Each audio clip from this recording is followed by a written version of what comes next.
After studying happiness for 10 years, if there's one thing I'd put on a billboard, it's that your brain doesn't give a shit if you're happy. Your brain cares that you're alive. That's its highest priority. I was just remarkably unhappy for many years. I didn't really have a connectional relationship to myself. That was the underlying challenge there. And as a result, I became what I look back on now as a human chameleon, which means I was really good at being what everyone else wanted me to be. Put on the mask and portray, happiness, success, whatever it may be. But I had no idea who I was. Connected with my first coach and mentor. And we're having a conversation. He said, "What do you want?" And I said, "Well, I want more self-confidence, more self-worth. I want to be kinder to myself. I've got quite a loud inner critic. I want to have higher self-esteem.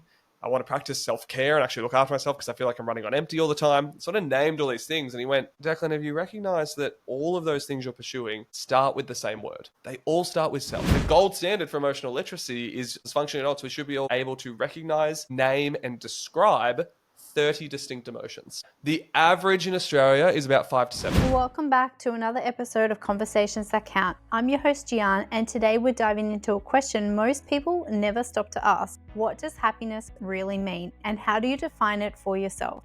I'm joined by happiness researcher and BU Happiness College founder Declan Edwards to unpack the science behind happiness and emotional literacy and how to build a practical toolkit for navigating tough days. If you've ever felt like you're ticking all the boxes but something's still missing, this episode is for you. You'll learn how to stop chasing happiness and start building it. Why relationships, not promotions, predict long-term fulfillment, and the 5 key skills to live a more grounded, joyful, and meaningful life. So, if you're ready to get clear on what happiness looks like for you, grab a coffee and let's dive in. What is a happiness researcher? Yeah, and it's a good question, to be honest, because I didn't know that this job even existed when I was younger. If people asked me what I was going to do when I grew up, I was the kid who every year at school had a different answer to that. And I don't think it was ever happiness researcher. That's only one I've stumbled across in the last few years of my life.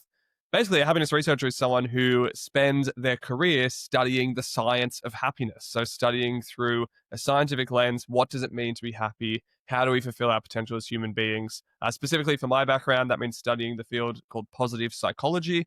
So an evidence-based field that focuses more on our strengths and what makes humanity great than on focusing on what our weaknesses are and what we need to work on, which is more your clinical psychology.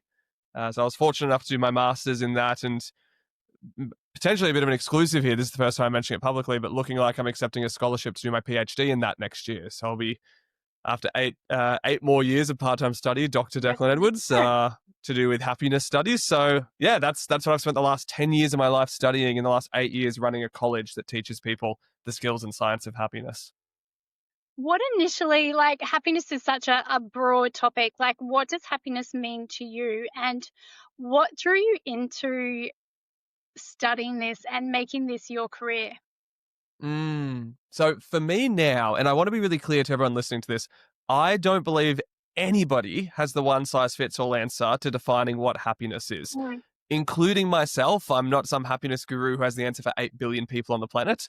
I know there's common threads from the research, but I encourage everyone to define their own happiness blueprint, their own definition of a happy life by their terms. Now, for me, what my happiness blueprint looks like is being remarkably content with who I am, where I am in this chapter of life. So I call that my inner monk, being able to be very present and grateful and grounded and happy here and now, and having meaningful things to work towards. So challenges that inspire me, goals, things, a vision that I want to move towards. And I call that my inner CEO. So for me, happiness is when my inner monk and my inner CEO are working on the same team rather than playing tug of war with my brain, which I've definitely been in chapters before where I'm very future oriented, very focused on the next goal, the next achievement, the next milestone, and the CEO's got the wheel, and I'm ignoring the inner monk. And I've had other chapters where I'm really content and grateful and happy here and now, but there's nothing that's really driving me. There's nothing inspiring me to look forward to, and I don't have enough of the CEO. So for me, when I get those two working together, that is a happy and fulfilling life. And what led me to studying happiness and teaching the skills and science of happiness is fundamentally, I was just remarkably unhappy for many years. I didn't really have a connectional relationship to myself. That was the underlying challenge there. And as a result, I became what I look back on now as a human chameleon, which means I was really good at being what everyone else wanted me to be. Some people call it like people pleasing, perfectionism. For me, it was, I could put on the mask and portray, happiness, success, whatever it may be. But I had no idea who I was. And that really came to light. I was quite young, actually. I was about 19, connected with my first coach and mentor. And we're having a conversation. He said, "What do you want?" And I said, "Well, I want more self-confidence, more self-worth. I want to be kinder to myself. I've got quite a loud inner critic. I want to have higher self-esteem. I want to practice self-care and actually look after myself because I feel like I'm running on empty all the time." Sort of named all these things. And he went, "Declan, have you recognized that all of those things you're pursuing start with the same word? They all start with self. So tell me about yourself. Tell me who you are. Tell me what happiness is to you. Tell me what success is to you. Tell me what you value, what matters to you." And I could not answer that question. And he went, "Mate, you're trying to form a relationship with a stranger. How are you meant to have confidence in someone you don't know? How are you meant to have self-worth in someone you've not spent time with? You've spent your whole life being what you think other people want you to be rather than figuring out who you want to be." And that was pretty confronting, especially as a 19-year-old. And I went, "Okay, well, how do you know all this stuff? Why have you been exposed to this and I haven't? I've gone through school. I'm going into university now, at the time doing journalism. And I don't feel like I've been exposed to any of this." And I just quickly became aware that our education system is built on helping people become good employees, not necessarily on teaching people the skills to be good human beings. Mm. And so off I went and said, he goes, learn about self-compassion, learn about self-awareness, learn about emotional intelligence, these things that we call human skills or soft skills. And I now call them happiness skills because they're the skills most correlated with living a happier life. I hadn't learned anything about them throughout school. So off I went, got curious, started learning more and more about it, fell in love with it, and decided one day that I turned to my wife and said, "Hey, we were traveling. We were in the US at the time. I said, when we get home, I think I want to quit my job." She goes, "Okay, what are you going to do?" I said, "Well, I've had to look around the world and go to all these different places and spend all this money learning these skills to make me happier. I wish there was just a space where people could learn them, like a college for happiness." And thankfully, she didn't laugh at me. She said, "Give me the flight on the way home to think about whether this is a good idea." And by the time we landed back in Australia, she went, "Let's go for it. Give it a year or two, see what happens." And that was now 8 years ago. We now have members and graduates in 8 or 9 countries. We've won awards for our work. And I think there's a real hunger for people going, "I wish I learned this stuff earlier. So at least I can learn it now and try to learn more about the skills and science of happiness so that I can live a happier life." Mm. I love this work so much, and I think it's a path that I'm on myself as well in terms of who I help. And I feel like that there is such a disconnect, especially in the workplace, where people do come into work and they have this disconnection to self. And I don't think there's all, and maybe you can talk into this as well in terms of the science behind it as well, that people don't directly link that loss of self to the bottom line of an organization and how they contribute to the culture, how they contribute to performance, how they contribute to it all. Like it all comes back to self and how that individual is feeling at the time and the ripple effect it has onto the organization as well. Yeah, I remember you're reminding me of a conversation I had quite a few years ago when I started. It was around 2019. I'd been running the college for a while, teaching people the skills and science of happiness, and started being invited to work with organizations on this. And this is what I did my master's thesis in, was the impact of happiness within organizations and workplaces.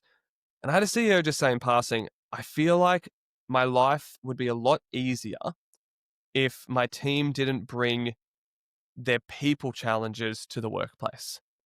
And I said, "Oh, can you expand on that for me? Like, I'm really curious about it. Tell me more." He went, "Just like the stresses and the overwhelm and the burnout and the judgments and like that side of humanity. I feel like it would just be easier if that wasn't there." I said, "Okay, how important to you is it to have a team and a workforce who feels inspired?" Really important. I said, "What about innovative and creative? What about resilient? What about deeply connected to the people that you serve and to your customers' needs?" And he's like, "Yeah, I want all those things." And I was like, "Well, mate, those are people things.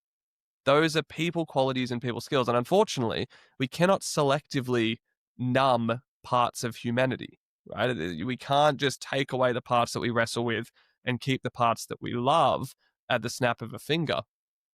So I often see, leaders and organizations go, I know on one level, my greatest asset is my team, but also my greatest headache is my team.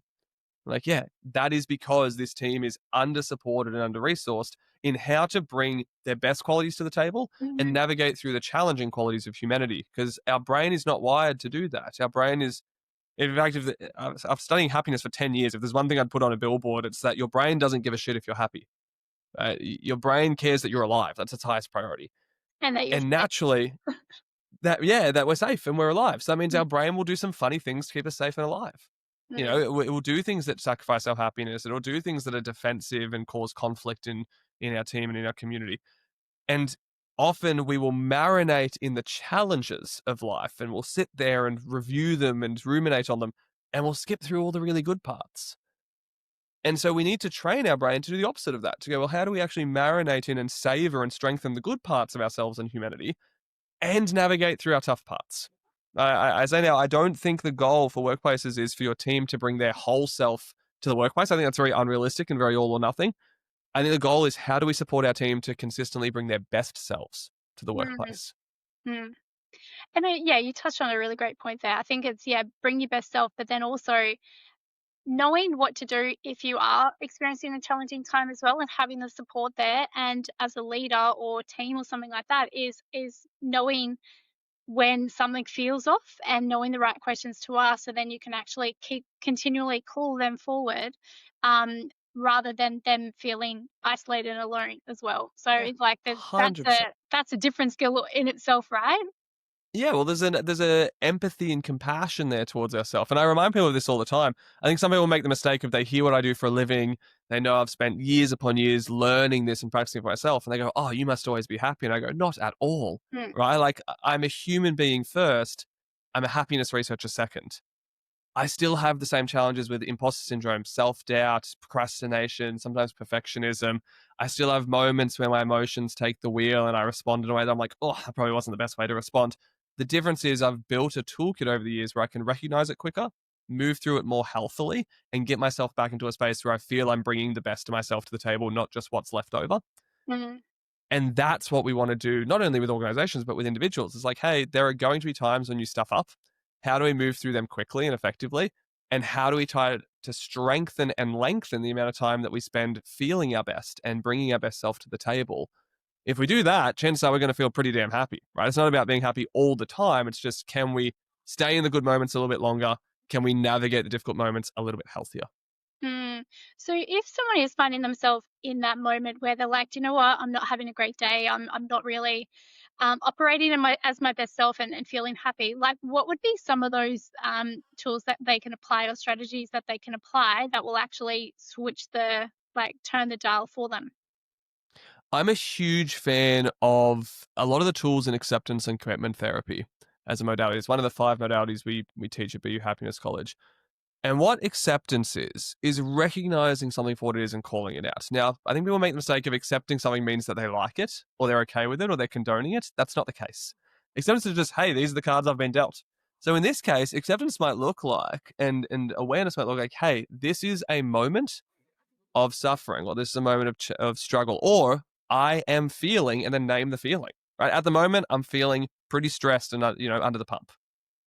If we recognize something, we can do something with it.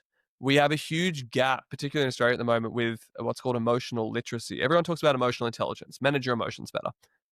It is impossible to manage your emotions if you can't first recognize them and name them. And the gold standard for emotional literacy is, as adults, as functioning adults, we should be able to recognize, name, and describe 30 distinct emotions. Now, I heard that when I was researching happiness, and I was like, I don't think I can do that. And I studied this. I know, when right? you said, I was like 30. 30 is big, right? The average in Australia is about 5 to 7. So the gold standard is, as adults, we should be able to recognize, name, and describe 30 different emotions. The average is 5 to 7, which what that leads to is a lot of people going, well, I don't know how to work through what I'm feeling because I don't even bloody know what I'm feeling.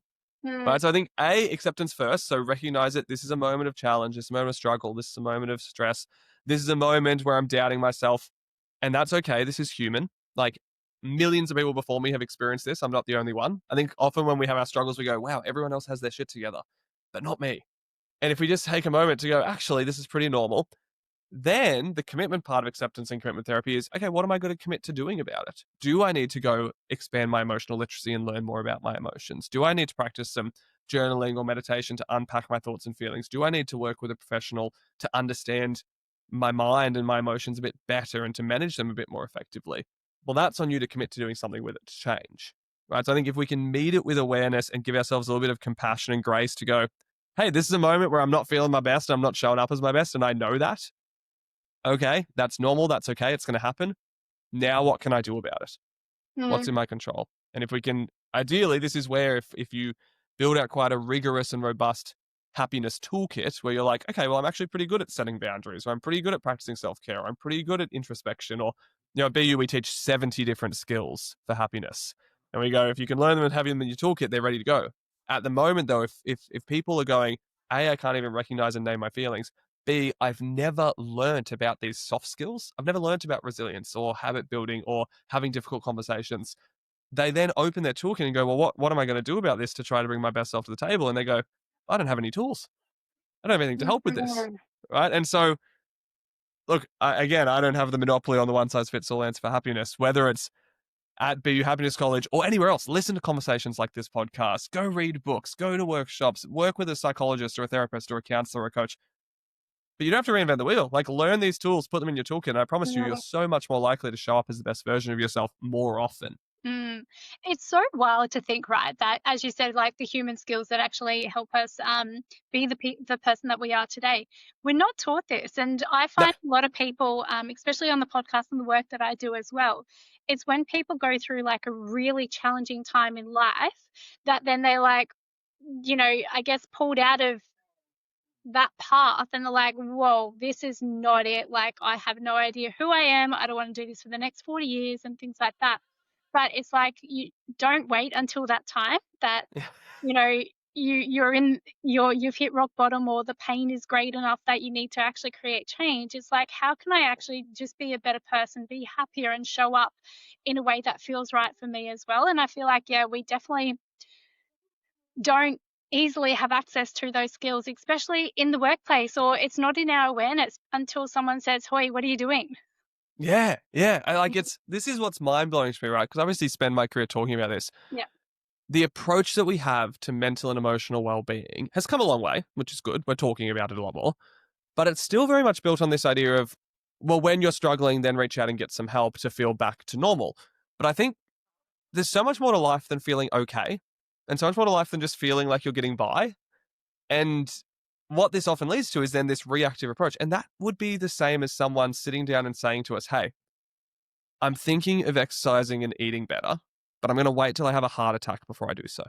Mm. And then once I do feel better, I'm going to stop exercising and eating well because I don't need it anymore. That sounds insane when you put it that way. But that's the approach most people take towards their mental and emotional well-being. We wait till we hit rock bottom. We wait till we're struggling with, overwhelm, exhaustion, stress, anxiety, depression. And then we go, oh, now I'm going to get some tools and support to feel better. And then we feel better and we stop practicing the things that helped us feel better. So my goal, this might sound too ambitious, but I'm going to say it anyway. I love ambitious goals. Give it to me. Good. So this is my goal. Not that long ago, it was unheard of for people to pay to go to a gym to work on their fitness. Like, only a few generations ago, that did not exist as an industry. It was wild to be like, hey, I'm going to go somewhere and I'm going to pay someone to help me exercise effectively and to keep me accountable and make sure I'm doing it well and healthily and safely so that I can feel my fittest and best. It is now a status symbol that people go to these boutique gyms and little clubs and they brag about it and they're like, yeah, of course I do. What are you talking about? Why wouldn't I? Can you imagine how good life would be? People bragged about working with a counselor, therapist, psychologist, or coach on their mental and emotional well-being in the same way. Where not only is it not stigmatized, it is a status symbol where people go, of course I go to a happiness college to learn about emotional intelligence and about myself. What, you don't? That's wild. That is the dream. If that can happen in my lifetime, the world that we will create, the ripple effect of people learning these skills and building a more robust toolkit for happiness cannot be understated. Yeah, I love it so much. And I love that you said fitness there, because I feel like sometimes fitness is the first point, right? Because you can actually physically, you can see it, where when there's something happening in your mind or in your body, like from a feeling perspective, you can't, as you said, like you can't always name it, or you don't always have that connection to explain what is going on. Physically, you can see it in your body, the way that you hold yourself and things like that as well. And I think sometimes when you go to the gym, then you're like, you notice it, then you feel better. And because you feel better, then you want to like fuel your body, and then you want to fuel your mind. It has then like that, like I feel like sometimes that's the starting point, is to work there, and then it'll just naturally progress on to, okay, I want to be better now for me as well. So I love that there's such a big movement when it comes to physical health as well. And there's more and more push for that, which is great. Yeah, Yeah. yeah, I agree. And they have an impact on each other. Like, we can't talk about living a happy, fulfilling life without talking about physical health and well-being, but also then going, hey, we also need to look after our mental and emotional development too. Mm. Yeah, it's all interlinked. You mentioned about studies from Australia and they're overseas as well. Can you talk a little bit more into what those studies have been? And is there a difference with emotional intelligence or with Australia, or like where we are from a happiness? I don't know if you've got a happiness scale, or however you do your comparison there. Yeah, there's so much research now. So the field of study that I'm involved in, positive psychology, has been around for about 25 years now. And it came about because Dr. Martin Seligman became the head of the American Psychological Association. So for everyone listening, I want you to imagine that you've just been promoted to the number one top dog position in your industry. You are now the boss of your entire industry for your country. In his opening year, he does a speech that says, ladies and gentlemen, we've been doing this wrong for 100 years and we need to change. Like, one of the ballsiest moves I've seen in professional history for someone to get to the top of their field and go, we need to change. And he said this because at the time, it was like, over 90% of our funding and research is into what is quote unquote wrong with people and how to diagnose them, treat them, and fix them. We have less than 10% of our funding and research and work going to what's right with people and how we cultivate it. If we truly care about understanding the human condition and what makes life worth living, that would be roughly 50-50, right? It's very important work that we go, how do we help people who are at rock bottom get back to being capable in life and getting by in life and feeling okay? Very critically important work. And I'm glad that we have that. But as I said before, there's more to life than just feeling okay. We also need to study what it means to fulfill our potential, to feel happy, to feel well. He used the words flourishing, to feel like we're flourishing as a human being. And then it sparked. And so all these other researchers jump in and go, yeah, I want to learn about that. And so there's so much research around the world about it. And I encourage anyone who wants to learn more about it, literally just go search positive psychology. You know, there's TED Talks on it. There's all these journal articles that you can read. The one that stands out to me when you said, like, what's the difference in Australia and the rest of the world? This is an area I've been particularly interested in recently because I did my undergraduate studies in individual happiness. I did my master's in organizational happiness, and I'm now looking like I'm going to be doing my PhD in something called gross national happiness, which is how do entire countries become happier? How do we design societies and communities in a way that is conducive to happiness and flourishing and thriving, and move away from this model where currently most countries in the world, ours included, only really gauge their success on economic growth. So they go, if GDP is going up, gross domestic product, like the amount of money that we're making per capita, if that goes up, tick, tick, we're doing really well, happy days, all the policies are fantastic. But we've seen firsthand that economic growth can happen. We can have the economy go up and inequality can get larger. Mm. People's access to healthcare can get worse. People's well-being can get worse. We're living that right now, that the number one marker of societal success should not just be the economy. I'm not saying the economy is not important, but that can't be our only measure. So all these other countries, Bhutan, a lot of the Scandi countries like Denmark and Finland that are always at the top of the happiness leaderboards, Canada, New Zealand, even the UK, we did it a little bit 2 years ago, but it's not been done well. A lot of these countries have come out and said, we are going to start measuring well-being and or happiness in our citizens. And they call it gross national happiness or a well-being economy. Now, the challenge with that, and then comparing it across different countries, and this is what I want to do my PhD in, is the definition of happiness is remarkably different depending on culture. Right? Mm. If you said, well, who's the happiest country in the world? Well, it depends how you define happiness. If you define happiness based on contentment, so feeling connected, grounded, grateful, the Scandi countries win every time. Finland, Denmark, they're always up there. The Netherlands, right? Really, really high. Their approach to happiness in forms of contentment, nailing it. But if you said, well, who's the happiest country in the world? And you defined happiness by a sense of pride and accomplishment, well, then Singapore is actually the happiest country in the world. And then again, if we go, well, who's the happiest country in the world? And you define happiness by joy and excitement and elation and enthusiasm and like a zest for life, Costa Rica is the happiest country in the world. Really? Right? 3 different continents, different economies, different cultures. It depends how we define happiness. So I think that's part of the challenge is for Australia, we need to define what is happiness by our cultural definition. And that's very hard because we're a multicultural society. We're very geographically dispersed. So as a country, we need to go, what is happiness by our definition? And do we have the policies and frameworks in place to support that definition of happiness? And then if we dial it, go, that's a big challenge to solve. Hence why I'm spending the next 8 years researching it. Well, let's start on an individual level. For you listening to this, what is your definition of happiness?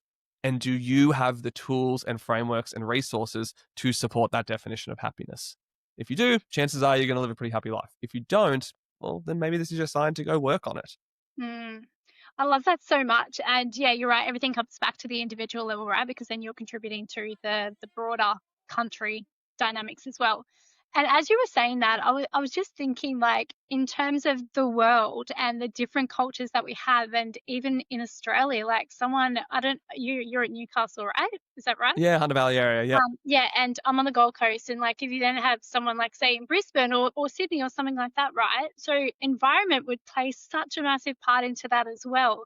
And yeah, like would be such a key metrics in that, like your external environment. Obviously, you've got your internal environment, which is number one, but then your external environment's going to play a massive part in whether or not people then have, being, I guess, intentional with where they live to then bring out that happiness as well. So, like that's going to be an interesting study. I'm looking forward to, seeing where that goes as well. Yeah, it's going to be a massive one. It's going to be a big pursuit for the next 8 years to sort of design and help play a part in shaping a future where Australia measures our success on well-being, not just on the economy. And on that note of like environment that you were saying there, my perspective now is very much like happiness should start within and then be shared between us. And what I mean by that is like start within is define happiness on your terms, build your toolkit and resources for managing happiness. So learn how to manage your mind and emotions proactively. Learn how to form a good relationship with yourself. Like these are all skills that you can learn and develop, which is why I often say now, like happiness is a skill. You can learn it. You can get better at it. You just need to put in the work and get the right tools and resources and support. But then once you've started building it within yourself, the best thing you can then do is go, well, how do I spread a ripple effect that positively impacts others? Like the best research in the world, the longest running study that we have on human development, the Harvard longitudinal study, found that the number one predictor of health, well-being, and happiness in the late stages of life is not what we eat. It's not whether we smoke or drink. It's not how much money we made. It's not anything to do with our careers. It's not even where we live. It's how strong is the quality of our relationships. The number one predictor of how healthy and happy you are going to be late in life is, do you have good relationships? And let me promise you, it is easier to create better relationships if you're showing up with the best of yourself rather than just what's left of yourself. If you're able to build your happiness, if you're able to bring your best self to the table, you will have much better relationships. You will be way better at making a positive impact on others, which means people are going to want to spend more time with you. And the reason I highlight this for the listeners is we're currently living through a weird time in human history where we're more connected than ever, thanks to social media. Like the fact that you and I can jump on and do this live, it would have been unheard of 2 generations ago, right? But we're also seeing rising rates of loneliness and disconnection. And so on one hand, we've got this research going, hey, we need to focus on having good relationships with ourselves and good relationships with other people. On the other hand, people are feeling increasingly isolated, disconnected, not only from others, but also from themselves. Right? And so for those listening, I'd say like the first step, the most important step is start forming a better relationship with yourself. And then from there, spread a ripple effect to others, which do it intentionally because it's a good thing to do. But whether you choose to do it or not, you will do it just as a byproduct of working on yourself. There's a concept from the research called the pro-social theory of happiness, which is they've found that when people feel better, they do good things. So happy people are more likely to be charitable, altruistic, giving with their time and attention, They're better at communication and boundary setting and stuff that leads to better relationships. So whether you're intentional about it or not, I promise you, by you working on your own happiness, you will make an impact to the happiness of others. Mm. But if you want to maximize that impact, be extra intentional about it. Go the extra mile. People are going to feel your energy, right? As well. Yeah. So, like, Yeah. and connect to that and feel that you've been open and things like that as well. It's interesting that you just said about like the isolation and loneliness as well, because I think as a lot of organizations, they're, working from home, like, and people that own their own businesses now as well, they predominantly work from home. Like I work from home most of the day. And so I'm, even for myself, I'm like, I have to be intentional with when I go out, where I go out, and who I'm connecting with as well. So I then don't fall into that trap of like, okay, I'm just in my bubble, I'm in like go mode. Because otherwise, like, what's the point of it all, right? If you then aren't around other people and you're sharing things and connecting with people, it's just, yeah, I can understand how people do fall into that isolation trap. Yeah, very easily, very easily. And which again, we need to be intentional about it. Again, our brain doesn't automatically do things to make us happy because it doesn't care if we're happy. We need to No. put in effort, but it's effort worth putting in. Yeah. Right? And to your point, where you just said, what's the point of it all? That's a question I bloody love to ask anyone about any of their goals, Yeah. because what you will probably find if you sit with your goals for long enough, whether your goal is build a business, travel more, make more money, like climb the corporate ladder, whatever it may be, like get a new car, whatever your goal is. If I ask you what's the bloody point, like why are you doing this? At some level, it is because you believe that the achievement of that goal will add more happiness to your life. We fundamentally, it's funny, like our brain, it doesn't care if we're happy, but it seems wired for the desire of happiness. Which is why I think, in the US Declaration of Independence, they said, it's an inalienable human right that we all have the right for the pursuit of happiness. The founding fathers didn't say, hey, everyone has the right to happiness. They said, no, you have the right to pursue it. Whether or not you realize that and achieve it and experience happiness depends on how you pursue it. Mm. If you pursue it just through chasing external goals, you're going to gamble with happiness the rest of your life. But if you go, hey, I'm going to focus on cultivating the skills of happiness first, and then I'm also going to travel and buy a house and get myself a nice car. Sure, go to town. I'm not going But to there stop you will from be having those outcome of things, it though, right? right? Yeah, That's not the goal itself. It's like who are you becoming along the way, and the yeah, happiness every day. Because when you're, love what you're doing, the money is an outcome.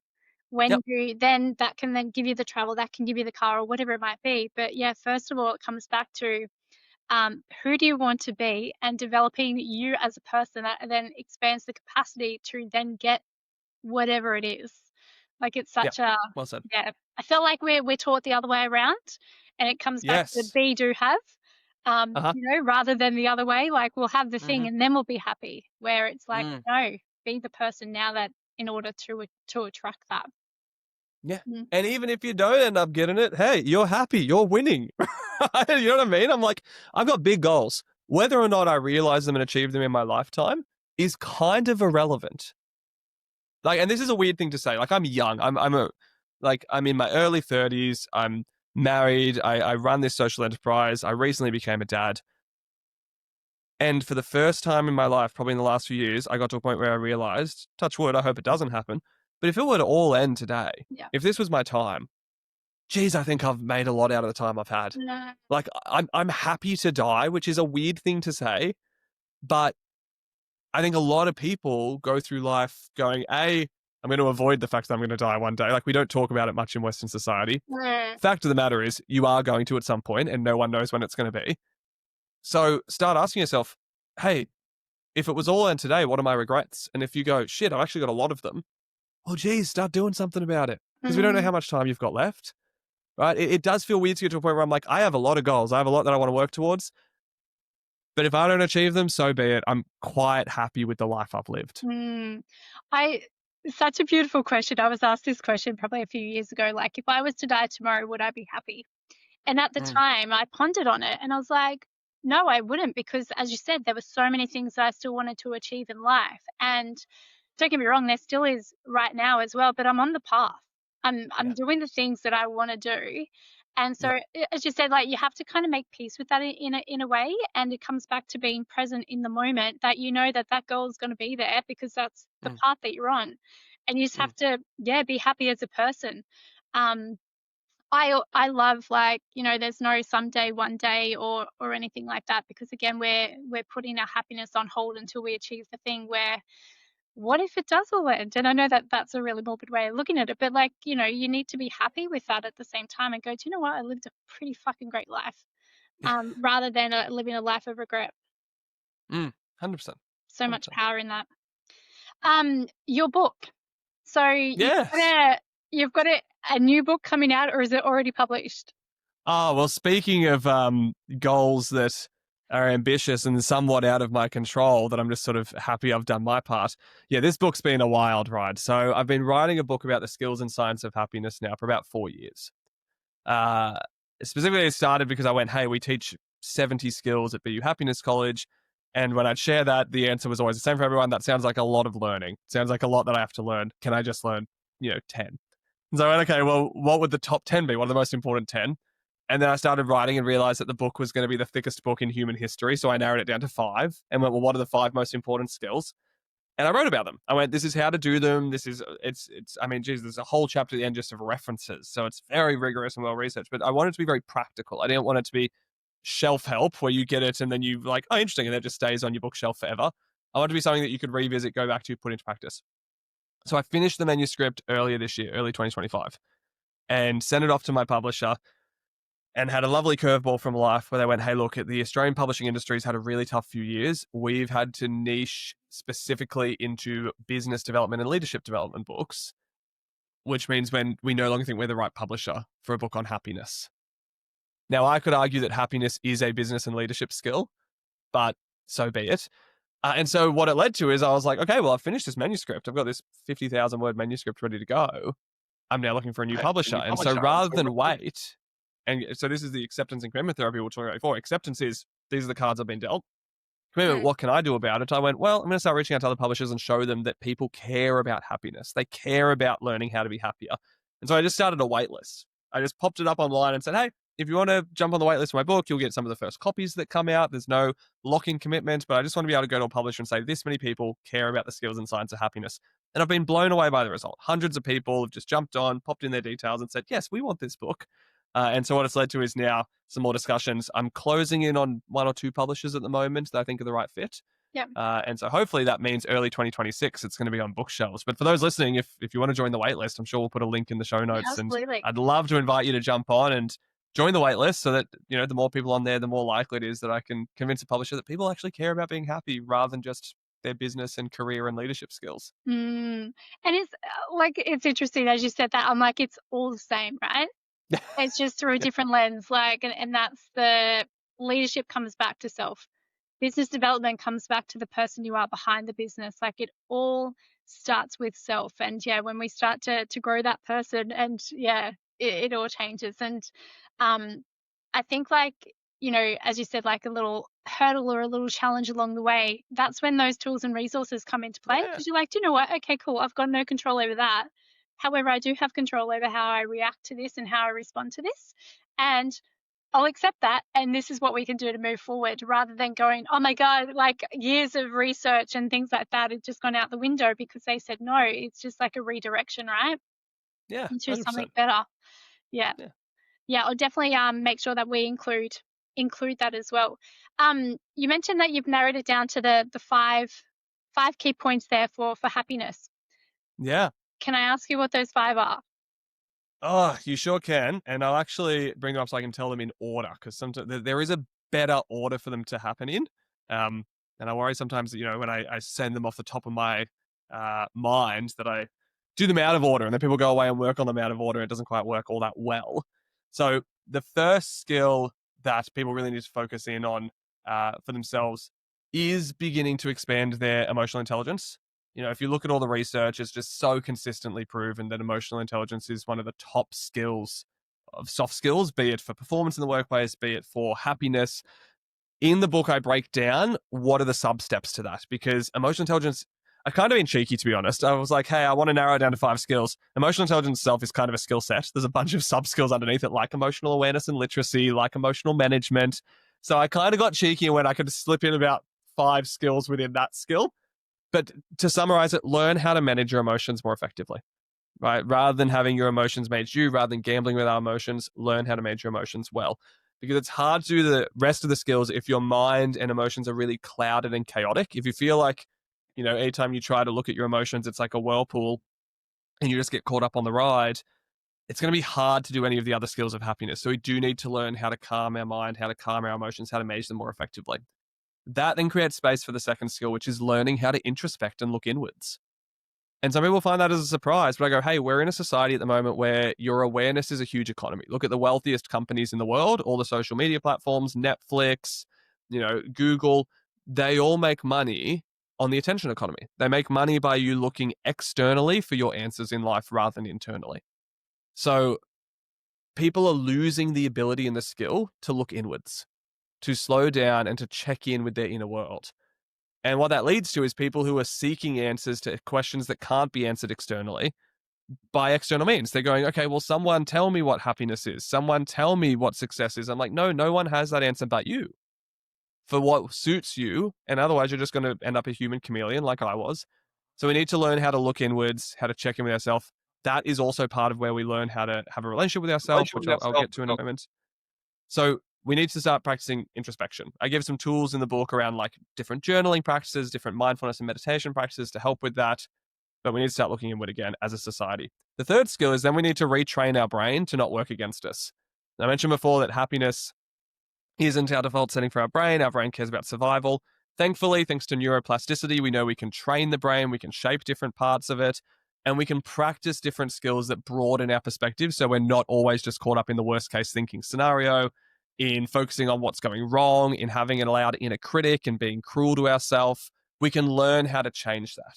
But again, we have to practice it. So the third skill is then retrain our brain to have a broader perspective and to notice the good, because it's normally there, we're just overlooking it. Fourth skill is then get to know yourself, right? You've now calmed your emotions down. You're looking inward enough. Your mind's not always defaulting to the worst and to being negative and critical. You've got the skills and space and opportunity to actually get to know who you are. So this is knowing your values, knowing your strengths, knowing your goals and what actually matters to you. I mentioned before in my journey, you can't have self-confidence, self-worth, and self-esteem without knowing self first. So this is the first step. Get to know yourself, right? To those other things that people pursue in life. And then our last one, the one that just made the cut at the end, because I was like, okay, I know I want to start with those four. What's my fifth one? The fifth one is then start directing your life more intentionally. And that means set a vision, set goals, pursue things that matter to you, play your part in making a difference to others, find some sense of meaning in life or cultivate some sense of meaning in life. So whereas all the other skills are more about the here and now, this is the skill where we get to start looking forward and looking to the future. And it's very intentionally left to last. I think a lot of people make the mistake of going, when I achieve this goal or when I reach this milestone or when I get to this chapter of life, then I'll feel good about myself. Then my emotions will feel better. Then my brain will be kinder to me. And I'm like, no, that's not how it works. Because you're just going to bring your current shit to that next chapter, right? Anyone who says to me, oh, I'm going to change jobs. I'm going to change relationship. I'm going to change countries. I'm going to move and I'm going to feel so much better. I'm like, maybe that you might just find that you're bringing your own shit to the next relationship, the next job, and the next country. Like we need to sort our own shit out first. Yeah. So do those first ones first. Learn to manage your emotions more effectively. Learn to look inward. Learn to train your brain to have more perspective. Get to know yourself, and then you get to look at goals and look at your future. My God, they are so great and so practical and so easy. Like when you just explain that, you're like, of course, it all makes perfect sense, right? So, yeah, they're such great skills, and obviously, I'm such a big supporter of anyone doing this type of work as well, because I know just how much like it's helped me in my life as well, and going. Everyone needs to know this stuff as well. So I love that you've got a book coming out that actually is a step by step of how people can actually bring more happiness into their life as well. What's been out of like all of the research that you've done, and I imagine like conversations that you've had, interviews that you've done and things like that, what's been one of the biggest or the best pieces of advice that you've received? I think, and it's not a single moment that I learned this. I think it's just been shoved in my face repeatedly for 10 years now in my own life, my own work, in the case studies and the experiences that we see with people who come to the Happiness College. in conversations and interviews that I do with people on our podcast, How to Be Happy, just repeatedly it's put in front of me this message that happiness matters. Like, happiness matters so much more than I think we give credence to and give like focus on. To your point that you made earlier in our conversation, I think we're very much raised with the idea that success comes first and happiness will follow. If we achieve X, then we will feel happy. But all that leads to is something that in the happiness research we call the happiness trap or the hedonic treadmill, where you set a bar for your happiness and you go, I'll be happy when, and then you get close to that milestone or you achieve that milestone, you go, shit, I'm not happy yet. So you move the milestone higher. And people will spend decades, they'll spend their whole life chasing happiness but not experiencing it. But if we change that and go, hang on, happiness matters. I'm going to prioritize happiness and learning it as a skill. And I'm going to see what happens as a byproduct. Well, the byproducts are insane. Like, people make better decisions, so they're more likely to be successful. There's research around happier people being more likely to get pay rises and make more money. There's research around happier people being, as I said before, more charitable and altruistic, so they spread a ripple effect. It just seems to be that when people learn the skills and signs of happiness, it's not just good for them. It's really good for their loved ones. It's really good for their households and families. It's really good for their workplaces and communities. It is genuinely better for society when people learn this. Which is why our vision at BU is to grow global happiness. Like, there's no way in the world we can change the happiness of the entire planet on our own. It happens by this ripple effect, by people going, you know what? I have not prioritized my happiness, I think, ever in life. And maybe it's time that I start prioritizing my happiness and I learn how to manage my happiness more effectively. I think just time and time again, it's just shoved in front of my face that when people learn how to be happier, the world benefits. Such great advice there. What's something that you were hoping a question that you're hoping I'd ask today that I haven't had the opportunity to ask, or is there something that you wanted to share? Hmm. This is my first guest podcast where I've appeared as a guest on someone else's podcast since becoming a parent. And I think it's been quite interesting. I'm only 9 weeks in, but it's been quite interesting already to see how mine and my wife's approach to happiness has changed because of parenting. Um, and I somewhat expected this would happen. I saw a great YouTube video years ago by a happiness researcher called Daniel Gilbert. He's got a great book called Stumbling on Happiness. Highly recommend it. And in the book and in this YouTube video, he spoke about how a lot of what we predict will make us happier actually doesn't. And one of the common ones is the question of, does having kids make you happier? And again, it depends how you define happiness. Because if we define happiness through what we call hedonic happiness, which is pleasure, spontaneity, joy, excitement, fun, let me tell you, that shit plummets when you have a kid, right? All the research shows it. I've experienced it. We know that like your ability to access pleasure-based happiness when you become a parent just goes really, really low.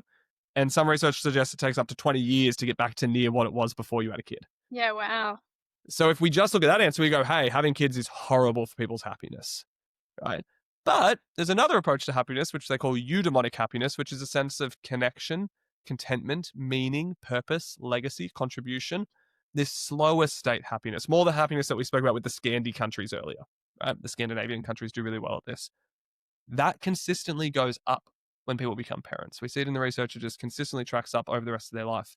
And so the trade-off, and this was part of the conversations my wife and I had before we looked at having kids, are we at a stage in our life where we're willing to trade a bit of joy, pleasure, excitement, and spontaneity?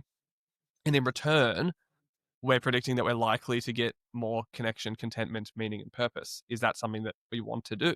And it was, right? And so I think that's allowed us in the first 9 weeks of parenting to go through some of the sleepless nights, some of, the more emotional challenges of raising a child, and go, A, we need to change how we're approaching happiness at the moment, and B, hedonic happiness still matters. So what are we booking in and planning to look forward to that still gives us a sense of pleasure and excitement, spontaneity and enthusiasm? And so for us, that's planning date nights. That's planning our first family trip. We're going to South Korea in November he'll be 4 months old by then, right? To have things to look forward to that matter to us that still give us a bit of hedonic happiness, but we're not betting all of our happiness around that. So for anyone who's listening, who's like, again, a lot of things, be it parenting, be it getting a pay rise or promotion, the things that we think will automatically bring happiness normally don't. They require us to change how we approach happiness. Such a great reframe there as well, right? Like, as to how you define something as you go through different stages of life, rather Yeah. than, and that's like comes back to the identity shifts as well, right?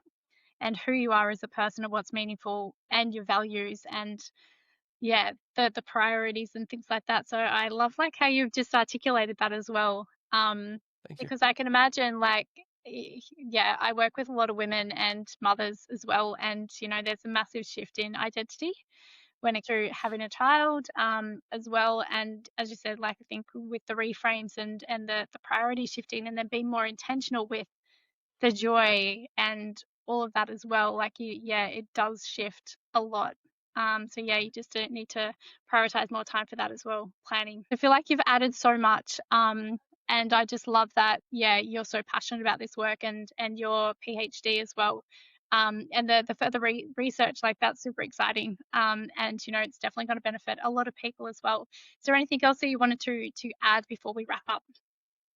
I don't think so. Thank you for inviting me on the show. I know, speaking of acceptance and commitment therapy techniques, we had a little hurdle with this one. We did the first run that the recording didn't end up working, and we ended up lining up to do it again.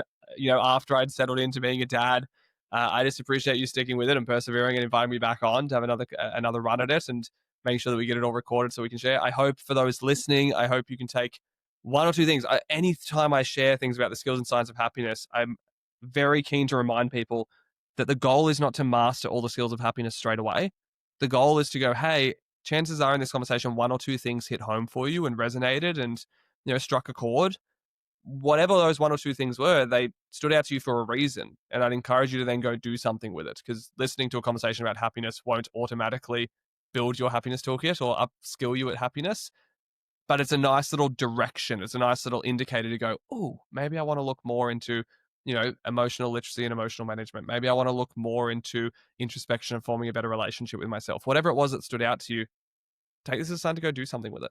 Lean into it as well. And I'll make sure that I add all of your details as well in the, as you said, the show notes for people to get in contact and join that wait list as well, because I know that will be a really exciting book once it's all released. Perfect. Thanks.